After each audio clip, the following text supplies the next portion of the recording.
Le secret pour être un homme qui rend les femmes heureuses, les enseignements de Bouddha pour un amour véritable. Bonjour à tous, et bienvenue de nouveau sur la chaîne. Merci beaucoup de vous joindre à moi aujourd'hui. Si vous avez des préoccupations ou des questions, n'hésitez pas à les laisser dans les commentaires. Aujourd'hui, nous allons plonger dans quelque chose qui, je le crois, va résonner avec beaucoup d'entre vous: comment devenir le genre d'homme qui peut vraiment rendre une femme heureuse. Et, comme toujours, nous explorerons cette sagesse à travers le prisme des enseignements de Bouddha. Alors, commençons et demandons-nous, que signifie être un bon homme dans une relation? Quelles qualités devez-vous développer pour apporter du bonheur dans vos relations? Apprenons ensemble de la sagesse de Bouddha. 1. Respectez votre partenaire, la fondation de l'amour véritable. Un jour, Bouddha et ses disciples voyageaient lorsqu'un jeune homme nommé Vishva est venu chercher des conseils. Vishva était connu dans tout le village pour sa beauté et sa force incroyables, mais malgré ses nombreux admirateurs, il avait des difficultés dans ses relations amoureuses. Aucune femme ne semblait rester avec lui longtemps. Vishva est allé voir Bouddha et a demandé: « Maître, je suis aimé par de nombreuses femmes, mais aucune d'elles ne semble rester avec moi. Je suis honnête, je ne suis pas malheureux à regarder. Pourquoi ne puis-je pas trouver un amour durable ?» Bouddha le regarda calmement et dit: « Vishva, au lieu de chercher l'amour, tu dois d'abord apprendre à aimer. Aimer signifie penser à ce que tu peux faire pour l'autre personne, pas seulement à ce que tu peux obtenir d'eux. C'est le premier pas pour devenir un homme qui peut rendre les autres heureux. Pour vraiment respecter votre partenaire, vous devez d'abord comprendre que l'amour ne consiste pas à posséder ou à contrôler quelqu'un.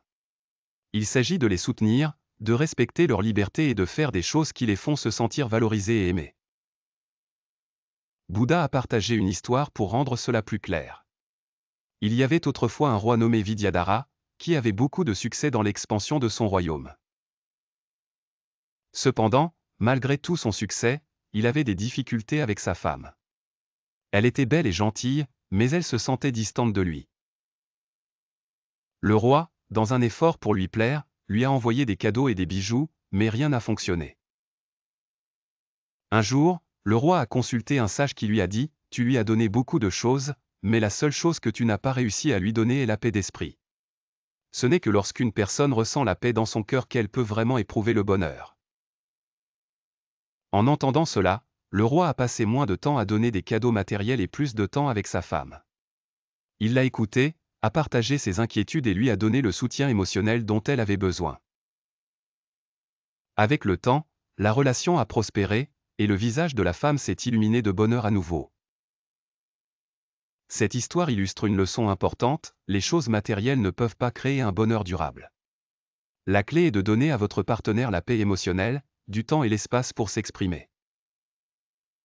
Alors, Vishva, comme Bouddha l'a conseillé, il ne s'agit pas de votre apparence ou de ce que vous pouvez offrir en termes matériels, mais de savoir si vous êtes vraiment intéressé à faire en sorte que votre partenaire se sente écouté, respecté et compris. Le véritable amour commence par le respect et le soutien émotionnel.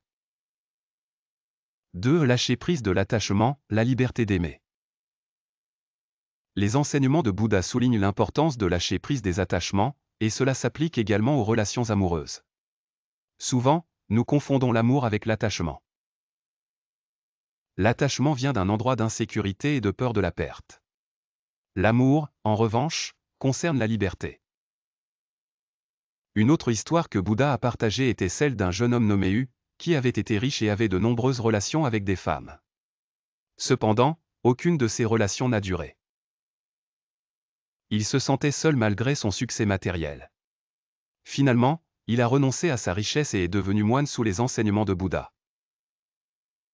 Un jour, il est venu voir Bouddha et a demandé: « Maître, quand j'étais jeune, je pensais connaître l'amour, mais maintenant je me demande si j'étais juste attaché à ces femmes. » Bouddha a répondu: « L'amour consiste à libérer quelqu'un.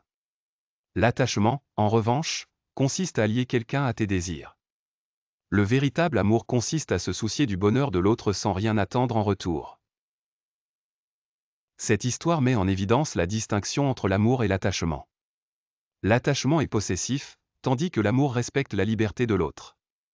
Le véritable amour implique d'être présent pour quelqu'un, de le soutenir, mais sans essayer de le contrôler. Bouddha a également expliqué le concept d'attachement à travers une analogie. Il y a une belle fleur dans la forêt, et deux personnes sont montrées la fleur. Une personne veut posséder la fleur, alors elle l'accueille et l'emporte chez elle. L'autre personne admire simplement la beauté de la fleur et la laisse là où elle est.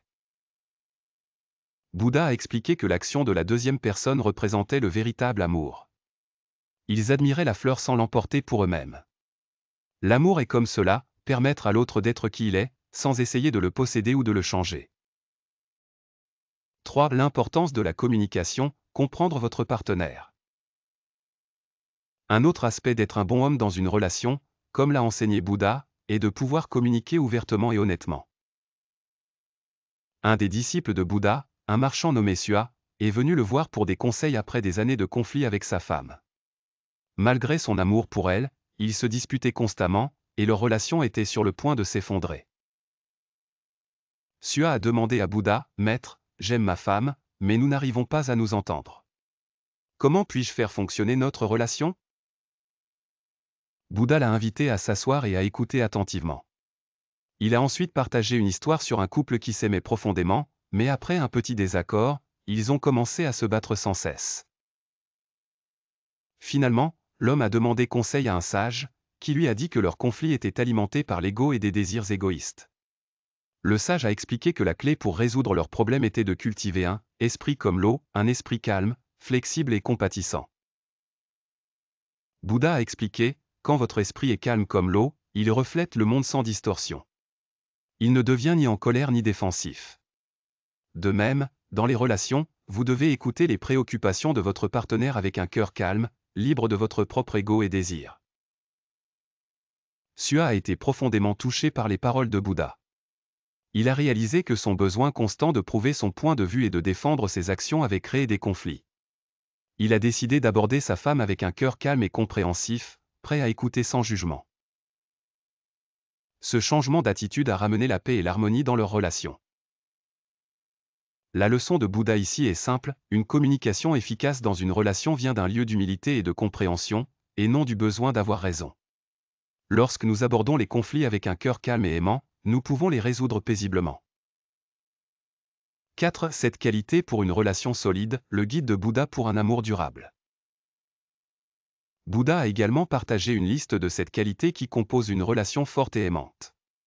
Ces qualités se trouvent dans ses enseignements sur la façon dont nous devrions traiter les autres avec gentillesse, respect et patience. Une femme est venue voir Bouddha pour demander des conseils pour son mariage à venir. Elle a demandé, « Maître, comment puis-je m'assurer que mon mariage sera rempli de bonheur et de respect mutuel ?» Bouddha a partagé l'histoire d'un roi nommé Saka et de sa femme, Sujita. Ils avaient une relation aimante basée sur cette vertu importante. Respect, respectez toujours votre partenaire comme un égal. Aucun ne devrait essayer de dominer l'autre. Patience, acceptez les défauts et les faiblesses de chacun. Accordez du temps pour la croissance personnelle. Gratitude, ne prenez jamais les efforts de votre partenaire pour acquis. Exprimez votre gratitude même pour les petites choses. Honnêteté, soyez sincères et transparents l'un envers l'autre. La confiance se construit par l'honnêteté. Compassion, éprouvez de l'empathie pour les émotions de votre partenaire et soyez là pour lui dans les moments difficiles. Égalité, traitez-vous comme des égaux, en reconnaissant que chacun a des rôles et des forces uniques. Confiance, croyez en les intentions et les actions de l'autre, et soyez loyaux dans votre engagement. En cultivant ces 7 vertus, Saka et Sujita ont pu construire une relation harmonieuse et aimante. Leur amour est devenu plus fort chaque jour car ils respectaient l'individualité de l'autre et soutenaient la croissance de chacun. Bouddha a dit à la femme, « Si vous et votre partenaire pouvez maintenir ces vertus, votre relation sera fondée sur l'amour, le respect et la compréhension mutuelle. » Conclusion, devenir un homme qui rend les femmes heureuses. Les enseignements de Bouddha sur l'amour et les relations sont intemporels. Le chemin pour être un bon partenaire ne consiste pas à chercher le contrôle ou à satisfaire ses propres désirs. Il s'agit de donner, de respecter et de comprendre. Un homme qui respecte son partenaire, qui lâche prise sur l'attachement, qui écoute avec un cœur calme, Et qui cultive des vertus comme l'honnêteté, la patience et la compassion, sera toujours capable d'apporter du bonheur dans ses relations. Rappelez-vous, le véritable amour est une question de liberté, de respect et de compréhension. Ce n'est pas une question de possession ou de désirs égoïstes, mais d'être là l'un pour l'autre d'une manière qui favorise la croissance et la paix. En suivant la sagesse de Bouddha, nous pouvons créer des relations qui sont non seulement épanouissantes mais aussi profondément significatives. Merci beaucoup d'avoir regardé. Si vous avez trouvé cette vidéo utile, merci de lui donner un pouce en l'air et de vous abonner à la chaîne. Je vous verrai dans la prochaine. D'ici là, que vous ayez tous paix, bonheur et amour dans vos cœurs.